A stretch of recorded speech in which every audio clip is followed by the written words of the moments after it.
So my chairing is a bit behind.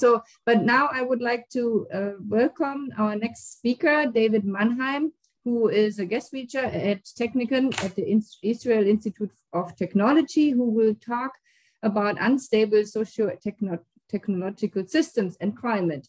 So welcome, David. Thank you. Finding the unmute button. So I'm going to look at this, I think, a lot of the same themes and ideas that other people have talked about, but from a slightly different perspective. So my primary research focus is global catastrophic risks. It turns out that climate change is very bad and very important, and thankfully not the worst that can happen. The critical question that I want to address is, are there other places where we need to worry that climate might feed into even worse scenarios and potentially accelerate them or make them more dangerous? So I think the key point here is climate is very important and is very important insofar as it contributes to other risks. The other thing that I'm going to focus on is the idea of socio-technological systems. And I think that this is a good place to look at the question of how, our system boundaries, how the things that we look at overlap, and what it is that we need to pay attention to when we're looking at systems that are not just climate and not just response to climate, but rather have many, many components. The obvious example here, I'm sure there are people who have struggled with getting their computer to boot up in time to join a conference call or to get on this call, perhaps. And whether or not your computer is able to join the Zoom call is a technical question. But whether you can get on using your phone, using a different computer, figuring out how to reboot your computer, figuring out a solution, that's a socio-technological response. And for obvious reasons, we have places where socio-technological systems can be more stable and respond better than just the technological systems. But the stability that we have when we talk about metastability isn't resilient to changes necessarily. And I'll talk a little bit about what the problems are with resilience here. But it turns out that most of the systems that we have, thankfully, as I think COVID very clearly illustrated, our systems are very resilient.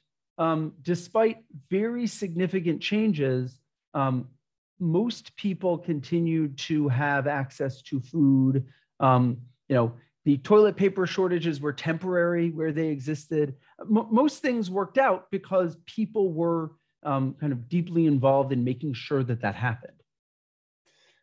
But there are some feedback loops that I think are critical here. And I don't think that people, as much as we talk about system boundaries for modeling, there's also the critical question of where is it that your system boundaries are ignoring risks or excluding them from consideration? And I think that climate models are very, very sophisticated, but nobody's figured out how to model geopolitical cooperation in a way that lets us figure out how to make it happen. There are a lot of pieces there where climate is not only important to ensuring that there's stability and geopolitical, and geopolitical cooperation is critical to allow that, but that climate might undermine the stability that we need in order for the system to work. And there are places that can be even worse that I'll talk about in a minute. But I want to kind of flag, and the slide that I had for systems of systems was not as good as the one of the previous presenters, so I stole this. But we have a lot of systems that depend on kind of very complex technical systems. Our technological systems that we rely on, and I think the internet is kind of the biggest piece and largest example of this. But there are now there are farms that rely on equipment, tractors and watering systems that won't boot up if they're not connected to the internet. And you can imagine that, you know, when your internet goes out and you can't water the plants, that has effects on the food system.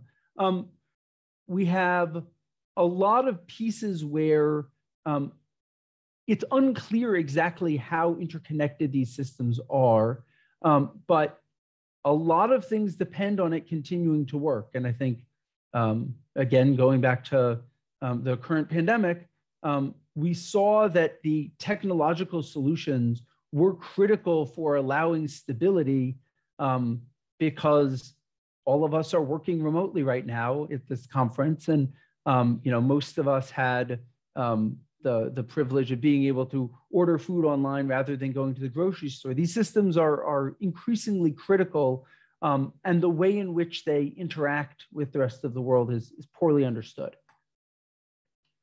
So moving on from this, you know, we talked, the initial presentation talked about hysteresis and places where climate might jump, and we might have issues where things are much worse or hard to reverse. But fundamentally, the range of temperatures that we're talking about are dangerous and will cause tremendous disruption, but are not in and of themselves likely to lead to collapse or runaway climate. You know, Earth is not going to turn into Venus just based on current trajectories. Even in the very worst case, most pessimistic versions of the IPCC report, we're not talking about, you know, the end of civilization. We're talking about tremendous disruption. But there are pieces that could make that worse, and I think that it's worth paying attention to where the solutions that get proposed could accelerate problems, or the problems that we face could accelerate this.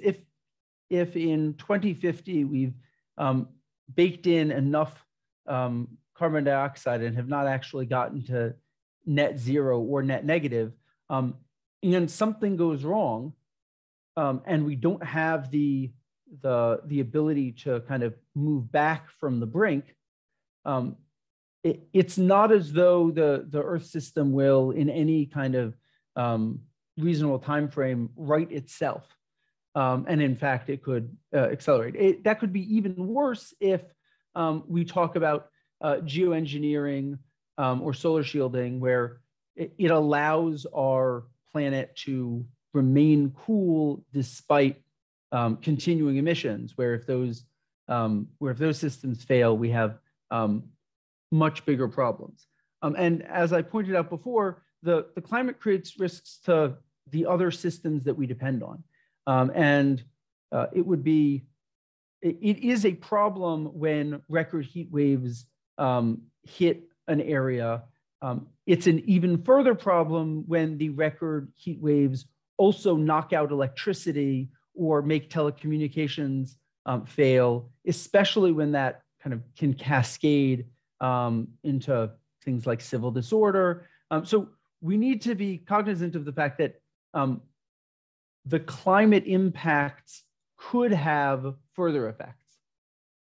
Now I want to talk to, I mentioned resilience before, and I think everybody is to some extent familiar with Holling's idea of resilience in ecological systems, where the systems can withstand a tremendous amount of change, and in fact are constantly changing.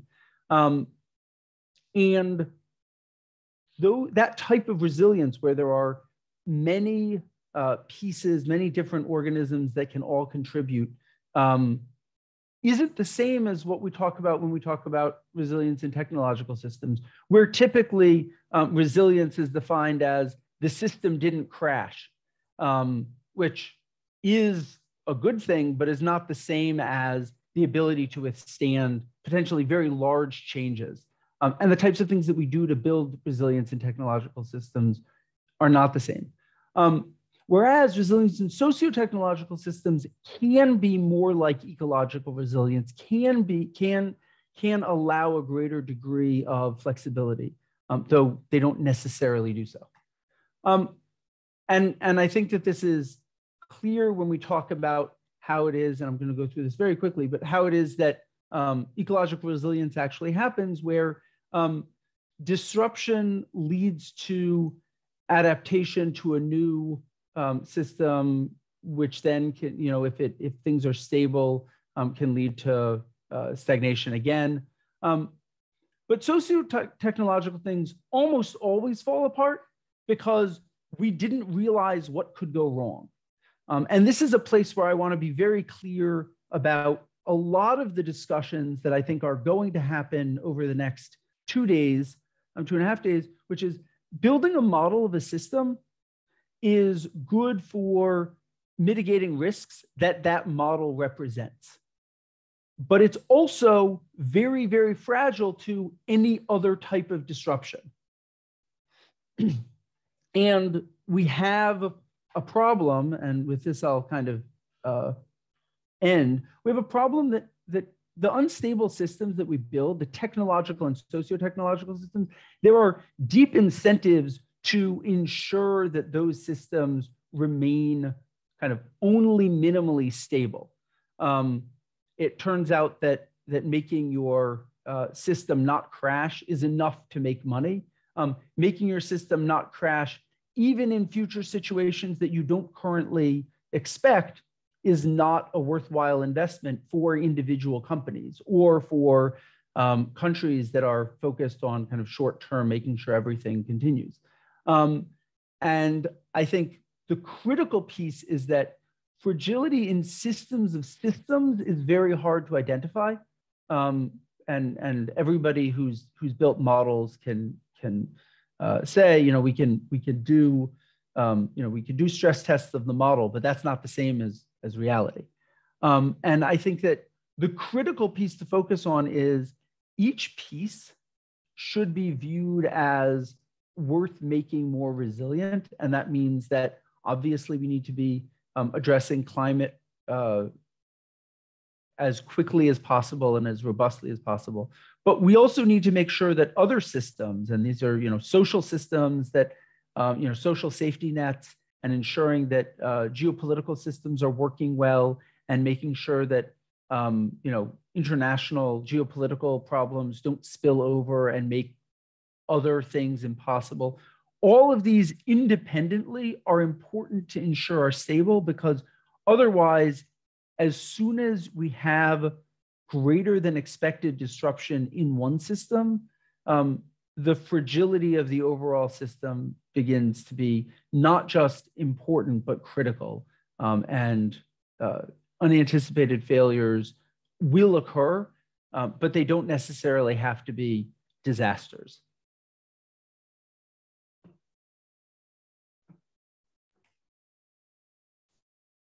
Great. Thank you very much, David. Yes, we do have